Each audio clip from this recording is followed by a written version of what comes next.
السلام عليكم ورحمة الله وبركاته. اللهم صل على سيدنا محمد. حبينا اليوم نعملكم كعك العيد، الكعك الفلسطيني اللي كل الناس بتحبه. أول ما بدنا نبدأ هسا إن شاء الله بدنا نحط المقادير بإذن الله. أول إشي بنحط 5 كاسات سميد ناعم فرخة، و5 كاسات طحين طبعا للحلويات. هسا بنحط كاستين زيت زيتون، بما انه يعني كعك فلسطيني المفروض ولازم انكم تحطوا زيت الزيتون، وكاستين سمنة. طبعا كاسة السمنة بدكم سمنة البلقاء، بدكم في سمن حيواني طبعا اذا بدكم بتحطوا منه. وهسا بدكم تبلشوا تبسوا بعد ما نحط هدول المقادير، وبس سهل جدا جدا. يعني لانها انا عملت كمية مش كبيرة، بالعادة بعمل كمية اكبر من هيك. كل مرة بعمل وبشكل في الكعك، بس المرة هاي حبيت اني ان شاء الله افيدكم بالطريقة هاي. يعني بس شوي شوي، يعني مش مثل العجينة، بدكم شوي بايديكم هيك براحة ايديكم. البس يكون خفيف لطيف، وهي سهلة ما بتغلب بالمرة. الحمد لله انا يعني كل عيد بعمل كعك، بس ايام بعمل كعك بطحين لحال، وايام بعمل برضو بسميد وطحين، بس مش زي هاي الطريقة، طريقة ثانية. بس انا حبيت والله ان شاء الله افيدكم بهالكعك.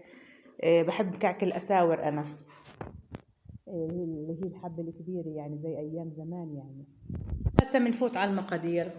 بنحط قزحة ربع كاسة، سمسم ربع كاسة، دكة الكعك ملعقة كبيرة ناعمة، ملعقة صغيرة مستكة ناعمة، ملعقة كبيرة محلب برضو بكون ناعم، كاسة سكر، نصف كاسة سكر نصف، وملعقة كبيرة ينسون مطحون، وملعقة صغيرة من الخميرة.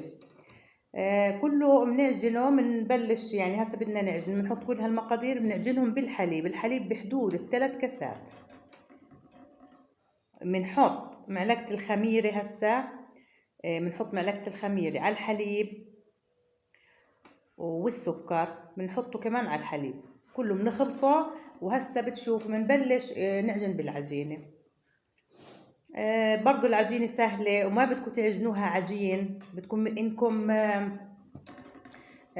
بدكم تفرفكوها بايديكم، يعني ايد بدها تكون رايحة وايد جاي باصابعكم، يعني تكون هيك على الخفيف.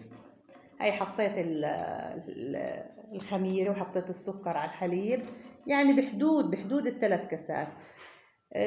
حسب الطحين وشو بتشرب انتو، يعني بدكم مش تديروه كله، بدكم تديروا شوي شوي، وانكم تعجنوا وتشوفوا العجينة بدكم تجربوها بايدكم. فانا قدرت بحدود ال3 كاسات، اجت 100%.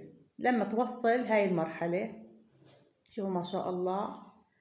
طبعا اكيد هسه تتريح، يعني بنحطها على جنب انها تتريح. طلعوا زيت الزيتون كيف فيها اللمعة، يعني ما شاء الله، يعني طلعن ما شاء الله شو انهن زكيات. التمر حطيت باكيتين تمر، وحطيت معلقتين من الزبدة، ومعلقة صغيرة من القرفة الناعمة، وحطيت دكة الكعك معلقة صغيرة، ومعلقة هيل برضو صغيرة. وكله هسا بنعجنه. ضروري تحطوا زبدة أو مثلا سمنة، لأنه بعطيها طراوي وبتبطل تلزق بالإيد يعني التمر. بلشنا الحمد لله بعد ما تريحت العجينة. هسا بلشنا إنه نشكلها. أكيد في ناس يعني بتحب تعملها الحبة صغيرة، في ناس بتحب تعملها زي السوارة. أنا عملتها والله كبيرة، لأنه فعلا هو كعك الأساور بنحكيه.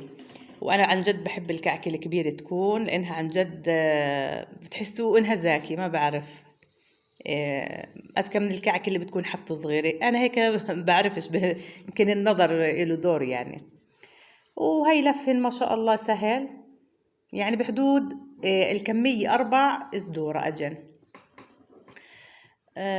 العجينه ما شاء الله سهله، ومثل الزبده رائعه.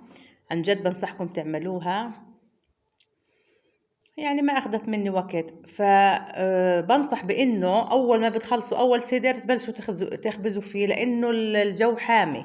يعني إذا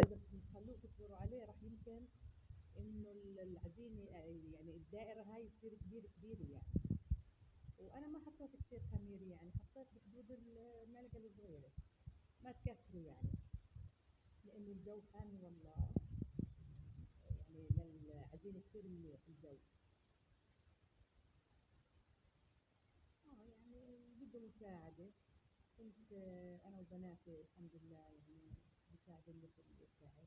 ما شاء الله طلعن يعني خفيفات دم زي ما بيحكوا، مع إنه سبحان الله أنا ما كنت بدي أعمل، بس داوت حكيت لا والله لا أعمل إلا يا ربي، يعني إن شاء الله أقدر أفيدكم لو بمعلومة بسيطة، يعني كله يكون لوجه الله تعالى بإذن الله. وهي خلصنا أول صدر. أنا بحب الذرة الدائرية يعني برضه زي أيام زمان، لا يعلى عليهن. الحمد لله خبزناهن، وهي ما شاء الله أطلعناهن من الفرن، وما شاء الله طلعن يعني الطعم الريحة ما شاء الله. شوفوا كمان طريات جدا جدا، وأحكي لكم الطعم لا غير عن كل مرة، لأنه في زيت زيتون صدقا يعني. وجربوها ما بتندموا، وراح بإذن الله كل سنة تعملوا هاي الطريقة. احنا هون تراثنا الفلسطيني، الله ينصر أهلنا في غزة وأهل فلسطين. فكل إشي من التراث القديم بضل لو بعيش طول السنين يعني. حبيباتي بشكركم على حسن المشاهدة، وما تنسوا دعم القناة. في أمان الله، وكل عام وأنتم بخير.